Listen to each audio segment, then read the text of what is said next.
आइए स्वाध्याय सत्र को प्रारंभ करते हैं। मोक्ष मार्गस्य नेतारं भेत्तारं कर्मभूव्रतां ज्ञातारं विश्वतत्त्वानां वन्दे तद्गुणलब्धये। सरस्वती नमस्तुभ्यं वरदे कामरूपिणी विद्यारम्भं करिष्यामि सिद्धिर्भवतु मे सदा। अनंतानंद सिद्ध परमेष्ठी भगवान की जय। आदि ब्रह्मा आदिनाथ भगवान की जय। पार्श्वनाथ भगवान की जय। जिनवाणी सरस्वती माता की जय। गणधर भगवान की जय। समस्त पूर्वाचार्य गुरुदेव की जय। उमा स्वामी आचार्य गुरुदेव की जय। गणधराचार्य श्री कुंथु सागर जी गुरुदेव की जय। वैज्ञानिक धर्माचार्य श्री कनक नंदी जी गुरुदेव की जय। प्रज्ञा योगी दिगंबर जैनाचार्य श्री गुप्ती नंदी जी गुरुदेव की जय। तत्वार्थ सूत्र ग्रंथ की जय। 9वां अध्याय अपना चल रहा है। 12 भावनाओं की चर्चा चल रही थी। पहले मूल पाठ का यहाँ स्वाध्याय कर लेते हैं, उसके बाद आगे की चर्चा प्रारंभ करेंगे। आश्रव निरोधः संवरः स गुप्ती समिति धर्मानुप्रेक्षा परिशः जय चारित्र्य ही तपसा निर्जरा च सम्यक योग निग्रहो गुप्ति इरिया भाषेषणा दान निक्षेपोत्सर्गा समितयः उत्तम क्षमा मार्दवार्जो शौच सत्य संयम तपस्त्यागा किंचन्य ब्रह्मचर्याणि धर्मः अनित्याश्रण संसारिकत्वान्यत्वा शुच्याश्र संवर निजरा लोक बोधि दुर्लभ धर्म स्वाख्या तत्वानुचिंतन मनुप्रेक्षा। ये 7 सूत्र अपने हुए हैं 7वें अध्याय के। अब आगे 22 परीक्षा। वे परीक्षा कौन से हैं और क्यों सहन किए जाते हैं, ऐसी जिज्ञासा होने पर आगे का सूत्र कहते हैं। सूत्र क्रमांक 8, 8वें सूत्र की यहाँ चर्चा करेंगे। सूत्र उच्चारण मार्गाच्यवन निर्जरार्थम परिशोढव्याः परिशः। मार्गाच्यवन निर्जरार्थम परिशोढव्याः परिशः। संधि विच्छेद मार्ग प्लस अच्यवन प्लस निर्जरा प्लस अर्थम प्लस परिशोढव्याः प्लस परिशः। सूत्र का अर्थ है मार्ग अच्यवन अर्थात मार्ग से च्युत न होने के लिए, निर्जरार्थम और निर्जरा करने के लिए, परिशोढव्या जो सहन करने योग्य हैं वे परिशः हैं। सहन करने योग्य हैं अर्थात जो सहन करेगा उसके लिए परिशः होगा। परिशः होगा तो निर्जरा होगी, किंतु जो सहन नहीं कर पा रहा है तो करो ही ऐसा नियम नहीं है। जो भी मोक्ष मार्गी है, ये 22 परिशः सामने उपस्थित होते हैं तो अपनी शक्ति के अनुसार सहन करने योग्य है और सहन करना चाहिए। जितना जितना सहन करेगा उतने निर्जरा कर्मों की होगी। तो नहीं सहन कर पा रहा है तो समता से यही भाव करना कि आगे ऐसी शक्ति प्राप्त हो कि मैं इन उपसर्ग और परिश्रमों को सहन कर सकूं, विजय प्राप्त कर सकूं। तो मार्ग से च्युत न होने के लिए अर्थात जो परिश्रमों का पालन करता है वो इस मोक्ष मार्ग से च्युत नहीं होता है और कर्मों की निर्जरा करने के लिए इन परिश्रमों को सहन किया जाता है। लब्धार्थ संवर का प्रकरण होने से वह मार्ग का विशेषण है, अर्थात मार्ग पथ से संवर का मार्ग ग्रहण करना चाहिए। उस संवर मार्ग से च्युत न होने के लिए और कर्मों की निर्जरा के सहन करने योग्य परिशः होते हैं। विशेषार्थ क्षुत पिपासा आदि से सहन करने वाले, जिन देव के द्वारा कहे हुए मार्ग से च्युत नहीं होने वाले, मार्ग के सतत अभ्यास रूप परिचय के द्वारा कर्मागम द्वार को समर्थ अर्थात रोकने वाले और औपक्रमिक उदीर्णा से कर्म फल को अनुभव करने वाले क्रम से कर्मों की निर्जरा करके मोक्ष को प्राप्त होते हैं। अर्थात जो परीक्षाओं को सहन करते हैं वे आगे चलकर मोक्ष को प्राप्त होते हैं। कहने का तात्पर्य यह है कि गुप्ती समिति धर्म अनुप्रेक्षा की सिद्धि परिशः जैसे होती है, अतः संवर के कारणों का इसको इस क्रम से रखा गया है। मतलब परिशय जय करेंगे तो गुप्ती का पालन होगा, परिशय जय करेंगे तो समिति का पालन होगा, परिशय जय करेंगे तो धर्म में मन लगेगा, परिशय जय करेंगे तो अनुप्रेक्षा की सिद्धि होगी। और ये सब कारण है तो संवर होता ही है, इसलिए परिशय जय भी संवर में कारण है। अब उनके परिशयों के नाम स्वरूप और संख्या बता रहे हैं।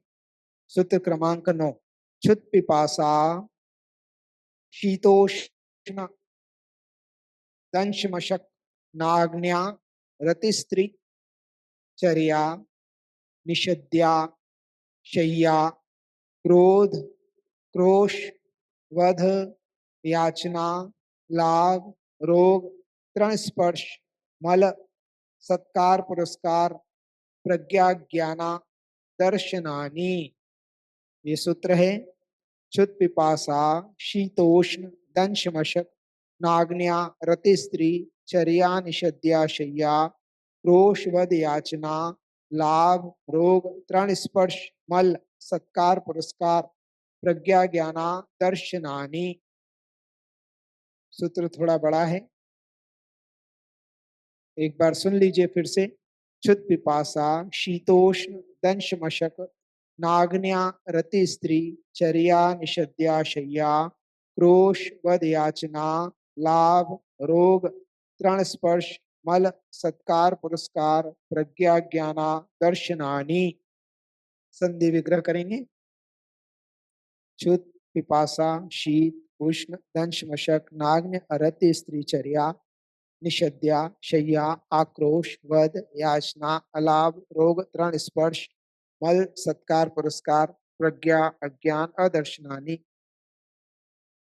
ये 22 परिचय हैं। क्षुत से क्षुधा पिपासा प्यास शीत उष्ण दंश मशक अर्थात मक्खी मच्छर आदि नग्नता दिगंबर अवस्था अरति स्त्री चर्या निषद्या शय्या आक्रोश वध याचना अलाभ रोग तृण स्पर्श मल सत्कार पुरस्कार प्रज्ञा अज्ञान और अदर्शन, ये नाम वाले 22 परिचय हैं। परिचय भी 3 प्रकार के होते हैं, एक स्वकृत परकृत और कर्मकृत। स्वकृत परिचय क्या है? तो उपवास आदि जो अपन स्वयं करते हैं, ये स्वकृत परिचय है। परकृत 4 प्रकार के जो उपसर्ग आते हैं, चेतनकृत अचेतनकृत प्रकृतिकृत आदि जो उपसर्ग आते हैं तो परकृत कहलाते हैं। कर्मकृत अज्ञान आदि, कर्म के द्वारा जो अज्ञान आदि परिचय होते हैं तो उपसर्ग कारण है, परिचय उनके कार्य हैं। अब यहाँ पे 22 परिचयों का यहाँ पर वर्णन कर रहे हैं। विशेषार्थ क्षुदादिक वेदना विशेष 22 परिचय हैं। मोक्षार्थी पुरुष को इन्हें सहन करना चाहिए। सहन करो ही ऐसा नियम नहीं, सहन करना चाहिए। पहला है क्षुदा परिचय।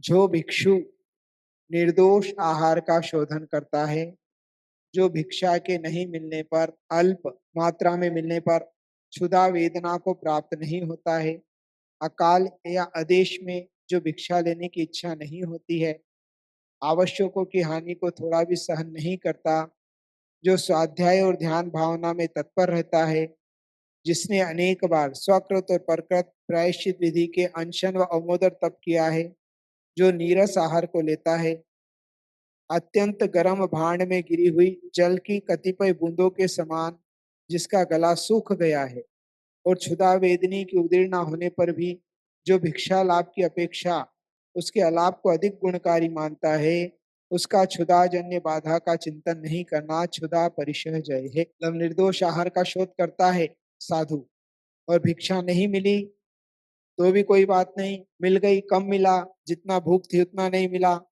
तो भी वेदना को प्राप्त नहीं होता है। उस वेदना को देखकर अकाल में या ऐसे देश में भिक्षा लेने की उसकी इच्छा नहीं होती है। अर्थात जो आहार का काल नहीं है उस काल में भी आहार कर लूं, या फिर ऐसा देश जहाँ साधु को जाना नहीं होता फिर भी ऐसे देश में भी भिक्षा लेने की इच्छा उसकी नहीं होती है। और जो अपने षट आवश्यकों की थोड़ी भी हानि सहन नहीं करता, अर्थात तत्परता पूर्वक अपने आवश्यकों का पालन करता है, और जो स्वाध्याय और ध्यान भावना में तत्पर रहता है, और जिसने अनेक बार अनशन अर्थात उपवास और अवमोदरी अर्थात भूख से कम भोजन किया है, जो नीरस आहार को भी लेता है, कैसे और अत्यंत गर्म बर्तन के अंदर जैसे पानी की बूंद गिरते ही एकदम सूख जाती है, ऐसा जिसका गला सूख गया है, और जो क्षुधा वेदनी की उदीर्ण होने पर भी मतलब भूख लगने पर भी भिक्षा के लाभ की अपेक्षा अलाभ को अच्छा समझता है, उसे क्षुधा जन्य बाधा का चिंतन नहीं करना क्षुधा परिचय जय है। तो यह क्षुधा परिचय जय है। संसार में सबसे अधिक कठिन है क्षुधा को जीतना, कारण कि प्राणी मात्र 4 संज्ञाओं के अधीन है। और चारों संज्ञाओं में पहली संज्ञा आहार दान, आहार संज्ञा है। चारों दानों में पहला दान आहार दान है। 4वीं कथा में प्रथम भोजन कथा है। 18 दोषों में प्रथम क्षुधा दोष है। 22 परिशों में प्रथम क्षुधा परिशय है। और 12 तपों में प्रथम 4 तप भोजन के अंतर्गत ही आते हैं। मतलब भोजन की कितनी बड़ी बात है। चारों आयु कर्म का 9 कर्म आहार है। स्वस्थ रहने के लिए सबसे पहले भोजन की शुद्धि आवश्यक है। झगड़ा भी अगर किसी का आपस में हो जाता है तो सबसे पहले भोजन का ही त्याग करता है। बच्चे को भी गुस्सा आया तो खाना पीना छोड़ देता है। पत्नी को गुस्सा आई तो वो भोजन करना छोड़ देती है। तो ये झगड़े में वो एक करने में प्रथम प्रीति भोज, सबको एक साथ बुलाना है तो पहले भोजन रखो। अपनी बात मनाना है तो पहले भोजन का त्याग करो। घर से अलग होते हैं, डिवाइड फैमिली होती है, सबसे पहले भोजन अलग होता है। भोजन की व्यवस्था अलग बना लेते हैं। परदेश भी गमन अगर कोई करता है सबसे पहले भोजन की चिंता होती है। शहर गांव में मुनिराज आने पर श्रावकों को सबसे पहले उनके आहार की चिंता होती है। मुनिराज को अपने आहार में 46 दोष आहार के टालने की चिंता होती है। पेट की बीमारियों में आहार संबंधी भस्मक व्याधि होती है। खानदान की पहचान खान पान से होती है। जिनका बिगड़ा खान पान उनका बिगड़ा खानदान। व्यक्ति की पहचान खान पान के तरीके से होती है। जैसे ये खाते पीते घर के हैं कि जगह, ये पीते खाते हैं कहने से खराब व्यक्तित्व तो समझा जाता है। व्रती बहने की पहली शर्त भोजन की शुद्धि है। अतः महाव्रतियों को भी आहार आदि न मिलने पर पहले ही क्षुधा परिचय का कथन किया है। कठिन क्षुधा वेदना होने पर भी जो भिक्षा लाभ की अपेक्षा उसके अलाभ को अधिक गुणकारी मानने से कर्मों का विशेष समर होता है। तो ये क्षुधा सबसे खतरनाक चीज है। और इसके चक्कर में आज कितने ही पाप संसार में हो रहे हैं।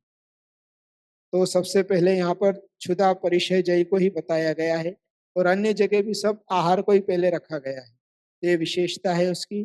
तो क्षुधा परिचय जय है ना। भूख लगने पर भी अगर भोजन नहीं मिल रहा है तो भी चिंता नहीं करते हैं। ऐसे अलाभ परिचय को भी वह जीत लेते हैं। क्षुधा वेदना परिचय को जीत लेते हैं। दूसरा परिचय है पिपासा परिचय जय, प्यास लगने पर जीतना। जिसने जल से स्नान करने, उसमें अवगाहन करने और उससे सिंचन करने का त्याग कर दिया है, जिसका पक्षी के समान आसन और आवास नियत नहीं है, जो अति खारे, अति स्निग्ध और अति रुक्ष प्रकृति विरुद्ध आहार, ग्रीष्मकालीन आतप, पित्त ज्वर और अनशन आदि के कारण उत्पन्न हुई तथा शरीर और इंद्रियों को मथने वाली पिपासा का प्रतिकार करने में आदर भाव नहीं रखता है, जो पिपासा रूपी अग्नि की शिखा को संतोष रूपी नूतन मिट्टी के घड़े में भरे हुए शीतल सुगंधित समाधि रूपी जल से शांत कर रहा है, उसके पिपासा जय प्रशंसा के योग्य है। इस पिपाशा परिचय जय में प्यास लगने के प्राकृतिक अथवा स्वकृत जितने भी प्रयोग हैं, उनका वर्णन एवं प्यास शांत करने के जितने भी उपाय हैं, उनका कथन करने के बाद जिस उपमा उपमेय से संबोधन करके साधु अपनी प्यास को शांत करते हैं या जीतते हैं, वह पिपासा जय है। अर्थात कठिन से कठिन प्यास लगने पर भी साधु जल की याचना नहीं करता है, पिपासा को जीतता है। उस परिचय को जीतना परिचय जय कहलाता है ना। जो जल में स्नान करने की इच्छा नहीं करता, उसमें अवगाहन करने की, या जिसने अपने शरीर पे जल सिंचन करने का त्याग कर दिया है, स्नान का त्याग कर दिया है। और जैसे पक्षियों का आसन निवास स्थित नहीं होता है, इधर उधर उड़ते रहते हैं, उसी प्रकार उसका जो नियत नहीं है, जो अति खारे, अति स्निग्ध और अति रुक्ष प्रकृति विरुद्ध आहार, मतलब बहुत खारा भोजन मिल गया या बहुत घी वाला मिल गया या रूखा मिला या प्रकृति के विरुद्ध आहार हो गया या ग्रीष्मकालीन बहुत आतप है, पित्त ज्वर हो रहा है और अनशन अर्थात उपवास के कारण जो शरीर और इंद्रियों को मथने वाली पिपासा हुई है, भयंकर प्यास लगी है, तो भी उस पिपासा को दूर करने के लिए आदर भाव नहीं है, अर्थात वह याचना आदि नहीं कर रहा है उसके जल की, तो यह पिपासा जय है, परिशय जय है।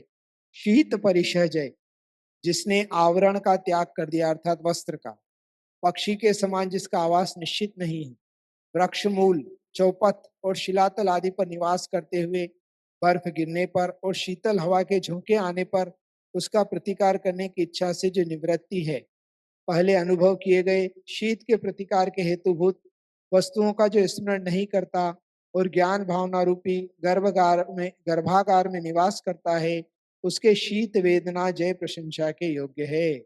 अर्थात जिसके शरीर पर आवरण नहीं है, पक्षी के समान जिसका स्थान निश्चित नहीं है, कभी वृक्ष के मूल में, कभी चौराहे पर, कभी शिलातल आदि पर जो रहता है, और बर्फ गिर रही है, ओले गिर रहे हैं, शीतल ठंडी ठंडी हवाएं चल रही है, तो भी उसका प्रतिकार करने की इच्छा जिसकी नहीं है। और पहले इसके साथ साथ जिसने पहले, अरे कि हमारे यहाँ तो सर्दी में हम इस प्रकार से हीटर लगा लेते थे, कमरे को बिल्कुल पैक करते थे, उसमें हेलोजन आदि लगा लेते थे, या हम अग्नि के द्वारा सिकाई करते थे, हमारे घर की दीवारें बहुत मोटी मोटी थी, जिससे हमारे सर्दी का अनुभव ज्यादा नहीं होता था। इस प्रकार का जो स्मरण नहीं करता है और ज्ञान भावना में रहता है कि अरे ये ठंडी, इससे ज्यादा ठंडी तो हम नरकों की देख कर आए हैं, ये ठंडी क्या है, और अगर आज मैं यहाँ ठंडी को सहन कर लूंगा तो जो है मैं कभी फिर नरकों की वेदना को मुझको सहन नहीं करना होगा। ज्ञान भावना में तो दर्शन ज्ञान स्वरूपी आत्मा हूँ, और ये सब बाह्य है, कर्मकृत है, इसलिए मुझे अपनी आत्मा में लीन होना है। इस प्रकार ज्ञान भावना को करके और शीत परिचय को जीतते हैं। इस शीत परिचय जय में शीत लगने में जितने भी प्राकृत कारण हैं, उनका वर्णन एवं उस शीत के प्रतिकार करने वाले साधनों का स्मरण करने के बाद जिस उपमा उपमेय से स्वयं को शीत से सुरक्षित करता है, वह शीत परिचय जय है। मतलब भयंकर ठंडी होने पर भी वह कि मुझे काश वस्त्र मिल जाते तो अच्छा है, सर्दी के दिनों में हमें इस प्रकार के वस्त्र मिलते थे, ऐसी भावनाएं विचार मन में नहीं लाता है।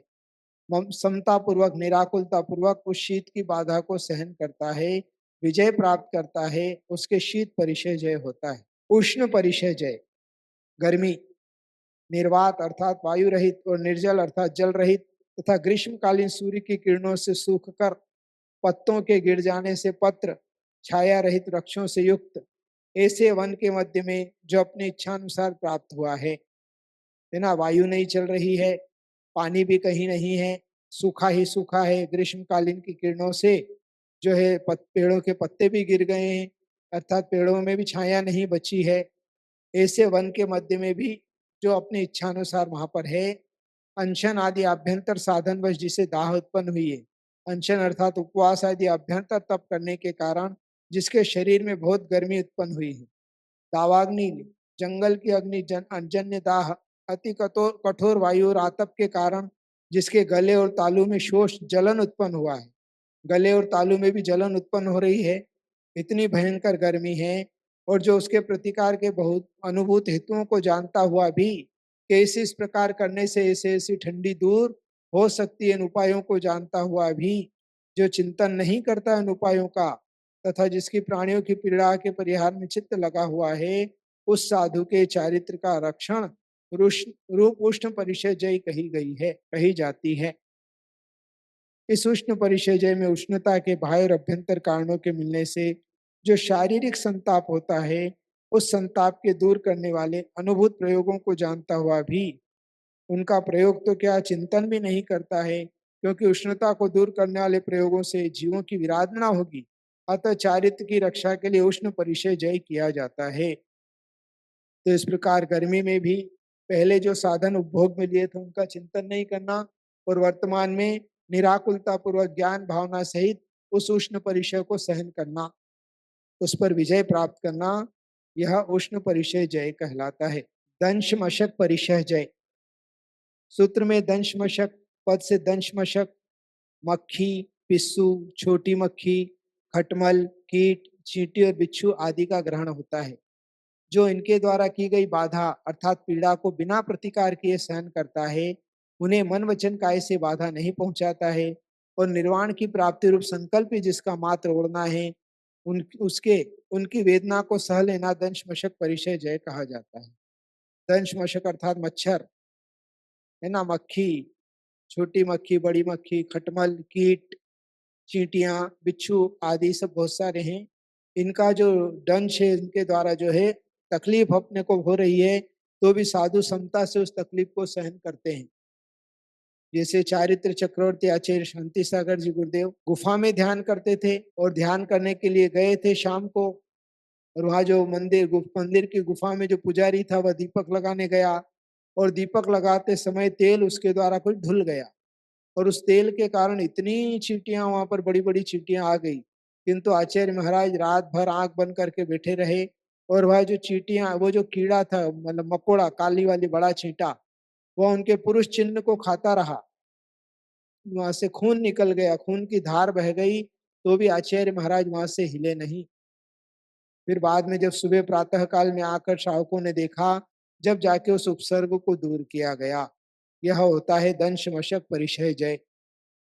कितने ही मच्छर हो, मक्खी हो, डांस हो, कीट हो, पतंगे हो, नाना प्रकार के हैं और अपने ऊपर काट रहे हैं, आक्रमण कर रहे हैं, पीड़ा पहुंचा रहे हैं, तो भी स्वयं पीड़ा समता से सहन कर लेना, परंतु उन जीवों को मेरे द्वारा बाधा ना हो, इस प्रकार का मन में विचार करते हुए उनकी रक्षा करना, यह दंश मशक परिचय जय है। नाग्न परिचय जय बालक के स्वरूप के समान जो निष्कलंक जात रूप को धारण करने रूप है, जिसकी याचना करने से प्राप्त होना अशक्य है, जो याचना, रक्षा और हिंसा आदि दोषों से रहित है, जो निष्परिग्रह रूप होने से निर्वाण प्राप्ति का एक अनन्य साधन है, अन्य बाधा का नहीं है, ऐसी नग्नता को जो धारण करता है, जो मन की विक्रिया रूप उपद्रव से रहित होने के कारण स्त्रियों के रूप को अत्यंत अपवित्र दुर्गंधित अनुभव करता है, और जो रात दिन अखंड ब्रह्मचर्य को धारण करता है, उसके निर्दोष नाग्न अर्थात अचेल व्रत जानना चाहिए। इस नाग्न परिचय में स्वयं की नग्नता की उपलब्धि की कठिनता का, उसकी रक्षा का एवं उसके परिपालन का कथन है। नग्गो ही मोक्ष मग्गो, नग्नता ही मोक्ष मार्ग है। जैन साधुओं की नग्नता अन्य मतावलंबियों को भी आश्चर्य में डालने वाली है। श्रद्धा की मुद्रा है, जिस मुद्रा को तीर्थंकर, चक्रवर्ती आदि महापुरुष धारण करते हैं, उस मुद्रा की मूर्तियों के अवशेष मोहन जोदड़ो आदि की खुदाई में मिले हैं। आज भी विश्व को आश्चर्य करने वाली 57 फुट ऊंची बाहुबली की एक मूर्ति 1000 वर्ष से दिगंबरत्व की पहचान बनाए हुए है।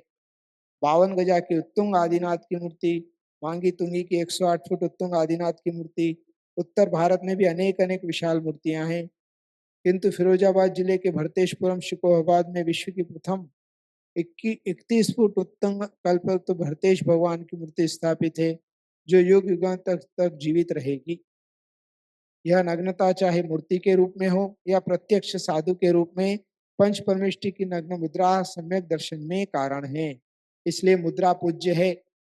साधु तो नग्न रहकर नग्न परिचय को जय करते हैं, किंतु श्रावक के लिए यह मुद्रा पूज्य है, वहां पर कहीं भेदभाव की गुंजाइश नहीं है। आरती परिचय जय। जो संयत इंद्रियों के इष्ट विषय के संबंधी प्रति निरुत्सुक है, जो गीत, नृत्य और वादित्र आदि से रहित, शून्य घर, देवकुल, वृक्ष, कोटर और पत्थर की गुफा आदि में स्वाध्याय, ध्यान और भावना में लीन है, पहले देखे हुए, सुने हुए और अनुभव किए हुए गए विषय भोग के स्मरण, विषय भोग संबंधी कथा के श्रवण और कामशर प्रवेश के लिए जिसका हृदय निश्चित रहे, जो प्राणियों के ऊपर सदाकाल सदय है, उसके अतिरिक्त अरति परिचय जानना चाहिए। इस अरति परिचय जय में रति के कारणभूत वाद्य यंत्र आदि की ध्वनि से मन वचन काय में राग नहीं होता। सांस्कृतिक धार्मिक कार्यों में बजने वाले वाद्य यंत्रों में भी स्वयं के मन वचन काय की प्रवृत्ति नहीं होती है। वाद्य यंत्रों की ध्वनि सुनकर गर्दन हिलाना, पैर हिलाना, हाथों की उंगलियों से चौकी पाटा या कोई भी वाद्य यंत्र या ताली बजाना बजवाना आदि तथा विषय भोग संबंधी रति के प्रसंगों को अपने हृदय में प्रवेश नहीं करने देना, सभी का त्याग होता है, तभी अरति परिचय जय सार्थक है। इंद्रिय विषयों में नहीं है रति, अतः इससे कहते हैं अरति, मतलब अरति परिचय जय। पंचेंद्रिय के विषयों में जिससे जरा भी रति नहीं है, उन्हें वह सुख नहीं मानता है और उस परिचय जय पर विजय प्राप्त करता है। कितना ही सुंदर म्यूजिक बजे, कुछ भी बजे, तो भी उसका मन ललचाता नहीं है। यह अरति परिचय जय है। स्त्री परिचय एकांत, बगीचा और भवन आदि स्थानों पर नवयौवन, मद, विभ्रम और मदिरापान से प्रमत्त हुई स्त्रियों के द्वारा बाधा पहुंचाने पर कछुए के समान जिसने इंद्री और हृदय के विकार को रोक लिया है, तथा जिसने मंद मुस्कान, कोमल भाषण, तिरछी नजरों से देखना, हंसना, मत भरी धीमी चाल से चलना और काम बाण मारना आदि को विफल कर दिया है, उसके स्त्री बाधा परिचय जानना चाहिए। इस स्त्री परिचय जय में स्त्रियों की साधुओं के प्रति संसार सुख की आसक्ति का कथन किया है, कारण कि संसार सुख से अतृप्त स्त्रियां सोचती है कि साधुओं के ब्रह्मचर्य होने से उनके साथ अधिक समय तक संसार सुख भोगा जा सकता है। अतः वे स्त्रियां साधुओं को रिझाने के अनेक उपाय करती है, जिसका वर्णन टीका में किया है। ऐसे उपायों को जीतना अर्थात स्त्री को जीतना, स्त्री से जीतना, स्त्री परिचय जय है। मतलब कैसे ही हाव भाव वाली लड़की हो, सुंदर हो, कैसे भी हो, तो भी तिरछी नजरों से देखे, मंद मुस्काए, कोमल भाषण करे, तो भी उस पे साधु को बाधित नहीं होना, अपने मन को बच्चे के समान बनाकर रखना, सामने वाली जितनी भी माता बहन है, स्त्रियां हैं, उसमें मातृत्व को देखना, माता बहन और पुत्री की तरह उसमें नजर रखना और अपने मन में विकार नहीं आने देना, यह स्त्री परिचय जय है, चर्या परिचय जय। जिसने दीर्घ काल तक गुरुकुल में रहकर ब्रह्मचर्य को धारण किया है, जिसने बंध मोक्ष पदार्थों के स्वरूप को जान लिया है, संयम के आयतन शरीर को भोजन देने के लिए जो देशांतर का अतिथि बना है, गुरु के द्वारा जिसे स्वीकृति मिली है, जो वायु के समान विसंगता को स्वीकार करता है, बहुत बार अनशन, अवमोदर्य, वृत्ति परिसंख्यान और रस परित्याग आदि जन्य बाधा के कारण जिसका शरीर परिक्लांत है, देश और काल प्रमाण से रहित है तथा संयम विरोधी मार्ग गमन का जिसने परिहार कर दिया है, जिसने खड़ाऊ आदि का त्याग कर दिया है, तीक्ष्ण कंकड़ और कांटे आदि के बिंदने से चरणों में खेद के उत्पन्न होने पर भी वह चलने योग्य यान और वाहन आदि से गमन करने का जो स्मरण नहीं करता है तथा जो यथाकाल आवश्यकों का परिपूर्ण पालन करता है, उसे चर्या परिचय जय जानना चाहिए। कितना ही थका हो रस परित्याग आदि के कारण, तो भी संयम विरोधी मार्ग में वह नहीं जाएगा, अपने आवश्यकों को नहीं छोड़ेगा और खड़ा हुए कंकर है आदि सब कांटे से चरण भिज जाते हैं, तो भी वह यान वाहन आदि की इच्छा नहीं करेगा, या जो पहले उसने कार मोटर आदि से जो भ्रमण किया है, जो अच्छे अच्छे चप्पल जूते आदि जो सब पहने हैं, उसका स्मरण नहीं करेगा, अरे हम पहले ऐसा पहनते थे, ऐसा स्मरण नहीं करेगा, उसे चर्या परिचय जय जानना चाहिए। मार्ग कैसा भी हो, मार्ग में चलने में खेद हुआ हो, तो भी साधु उस परिचय को जय को प्राप्त करते हैं। विशेष इस चर्या परिचय में, चर्या अर्थात आहार को जाते हुए साधु के मन में बहुत से विकल्प उठ सकते हैं।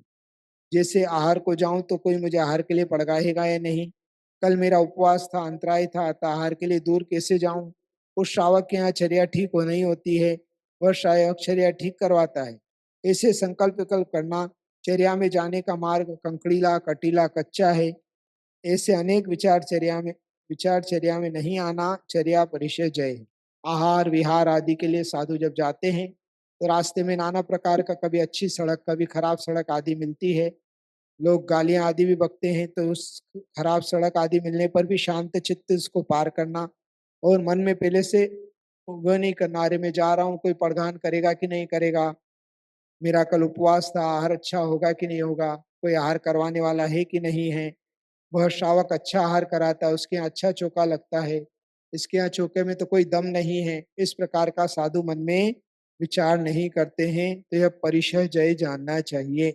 निषध्या परिचय जय, जिसमें पहले रहने का अभ्यास नहीं किया है, ऐसे शमशान, उद्यान, शून्य घर, गिरी गुफार गह्वर आदि में जो निवास करता है, आदित्य के प्रकाश और स्वेंद्रीय ज्ञान से परीक्षित प्रदेश में जिसने नियम क्रिया की है, मतलब सूर्य के प्रकाश में देखकर और अपने इंद्रिय ज्ञान के माध्यम से जो स्थान को उसने इस इतने प्रदेश में, इससे को छोड़कर आगे नहीं जाऊंगा ऐसा नियम किया है, जो नियत काल तक निषेध्या लगाकर बैठता है, मतलब निषेध्या परिचय अर्थात बैठना, एक बार नियम करके बैठ गए, उसके बाद फिर सिंह व्याघ्र आदि की नाना प्रकार के भीषण ध्वनि के सुनने से जिसके किसी प्रकार का भय नहीं होता है, चार प्रकार के उपसर्ग सहन करने से जो मोक्ष मार्ग से च्युत नहीं हुआ है, और वीरासन, उत्कुटिका आदि आसन के लगाने में जिसका शरीर चलायमान नहीं हुआ है, उसके निषेध्याकृत बाधा सहन करना निषेध्या परिचय जय निश्चित है।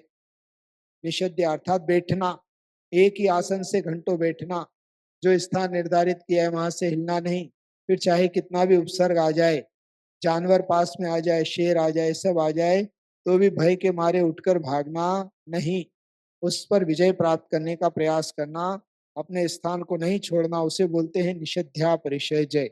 इस प्रकार से 10 परिचय अपने हो गए हैं, कुल 22 परिचय हैं, है ना। शेष परिचयों की चर्चा अगले सत्र में करेंगे। आज इतना ही रखते हैं। जिन वाणी के ज्ञान से सूझे लोकालोक, सो वाणी मस्तक चढ़ो सदा दे दृढ़। सबके लिए बहुत सारा मंगल आशीर्वाद।